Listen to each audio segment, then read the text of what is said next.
নমস্কার বন্ধুরা, আমার চ্যানেলে আপনাদের স্বাগত। প্রতিদিনের মতো আজকেও একটা নতুন ধরনের ভিডিও নিয়ে এসেছি।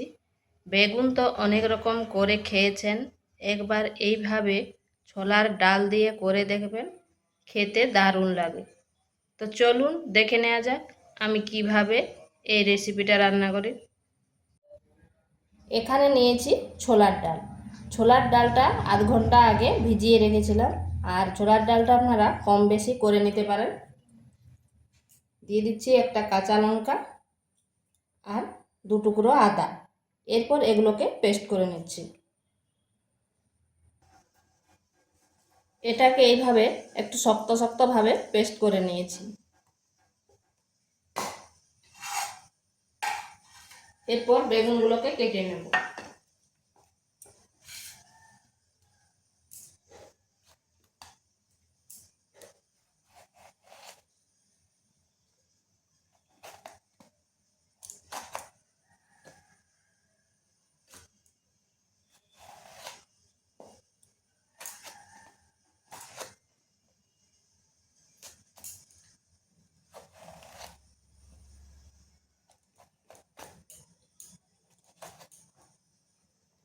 এইভাবে সমস্ত বেগুনগুলো কেটে নিচ্ছি। বেগুনগুলোকে ভালো করে ধুয়ে নিয়েছি। এরপর দিয়ে দিচ্ছি নুন আর হলুদ মাখিয়ে নিচ্ছি।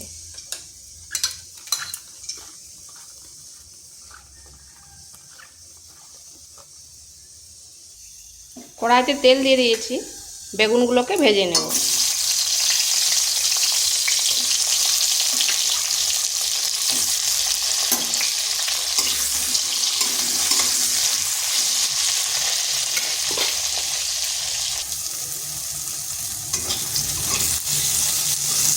বেগুনগুলো ভাজা হয়ে গেছে, তুলে নিচ্ছি। এখানে এই ছোলার ডালের মধ্যে দিয়ে দিচ্ছি গোটা জিরা, পরিমাণ মতো লবণ আর হলুদ।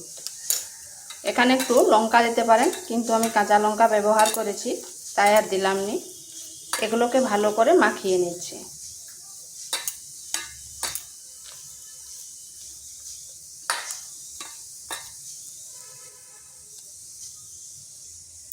ওই তেলের মধ্যে আরেক চামচ তেল দিয়ে দিয়েছি। এরপর এগুলো বড়ার আকারে ভেজে নিচ্ছি। আমি এইভাবে চাপটা চাপটা করছি, আপনারা যেমন খুশি করতে পারেন। হাতের সাহায্যে এভাবে গোল করে দিয়ে করে একটু এভাবে চেপে দিচ্ছি।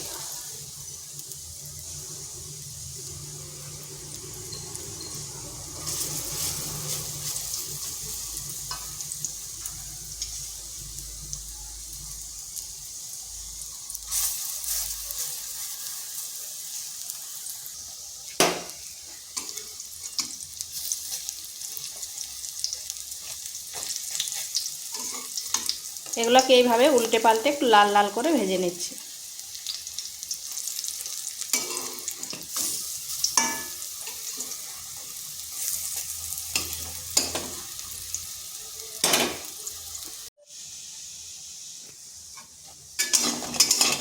এগুলো ভাজা হয়ে গেছে, তুলে নিচ্ছি। এখানে আরেক চামচ তেল দিয়েছি। এরপর দিয়ে দিচ্ছি আলু। আলুটাকে নুন হলুদ মাখিয়ে রেখেছিলাম, আর এরকম লম্বা লম্বা করে কেটে নিয়েছি। এরপর আলুটাকে একটু ভেজে নেব।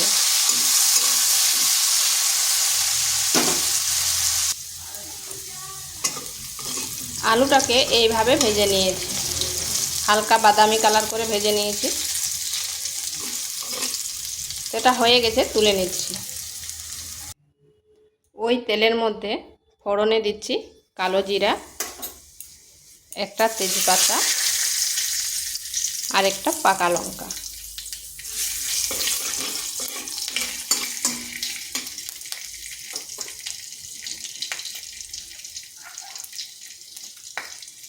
দিয়ে দিচ্ছি একটা পেঁয়াজ। পেঁয়াজটাকে পেস্ট করে নিয়েছিলাম।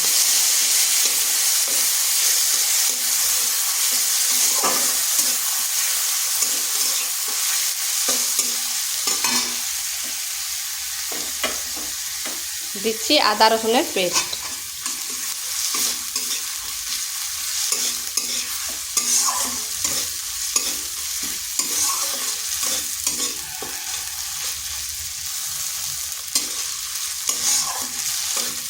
এটা ভেজে নিচ্ছি যাতে আদা রসুনের পেস্ট মানে গন্ধটা চলে যায়।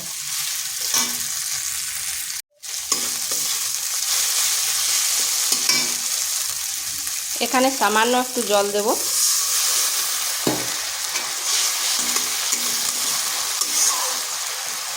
এরপর দেব মশলাগুলো। দিয়ে দিচ্ছি জিরে গুঁড়ো, ধনে গুঁড়ো, লঙ্কার গুঁড়ো আর হলুদ গুঁড়ো।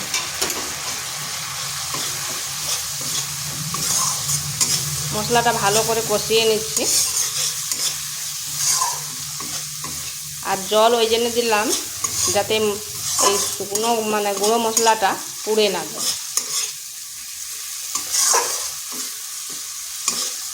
এটাকে বেশ একটু সময় ধরে কষতে হবে।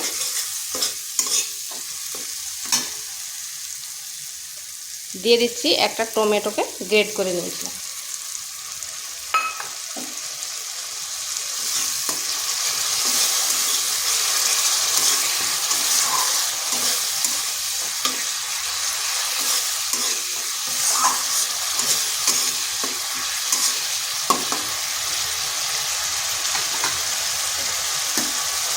দিয়ে দিচ্ছি আলুটা এই মশলার সাথে একটু সময় ধরে কষতে হবে।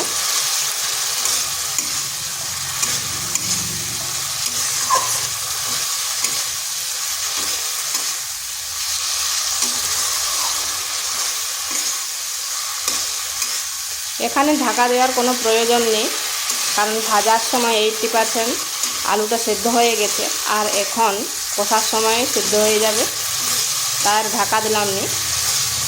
এইভাবে মিডিয়াম টু স্লো আঁচে নিয়ে একটু সময় ধরে কষে নিচ্ছি।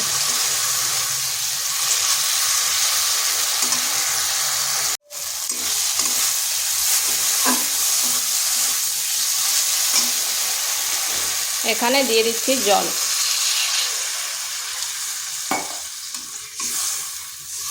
এরপর আঁচটা স্লো করে 10 মিনিট রেখে দিচ্ছি।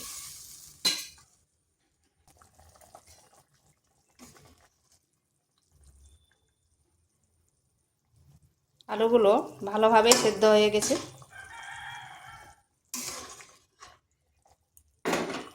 এরপর দিয়ে দিচ্ছি বেগুনগুলো।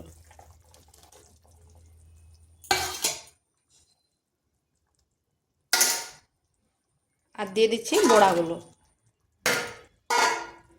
এটাকে খুব বেশিক্ষণ রাখার প্রয়োজন নেই, কারণ বেগুনটা ভাজার সময় সেদ্ধ হয়ে গেছে। স্লো আঁচে 3 থেকে 4 মিনিট রেখে দেব, তাতে বড়াগুলো নরম হয়ে যাবে।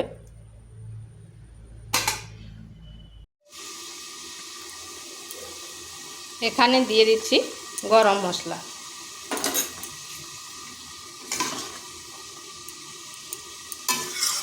এটাকে আর বেশি শুকনা করব নি, এইভাবে একটু ঝোল ঝোল রাখবো, কারণ ঠান্ডা হয়ে গেলে আর একটু জলটা টেনে নেবে। তো এইভাবে একবার বেগুন আর ছোলার ডাল দিয়ে করে দেখবেন, খেতে দারুণ লাগে। এটা হয়ে গেছে, এরপর নামিয়ে নেব।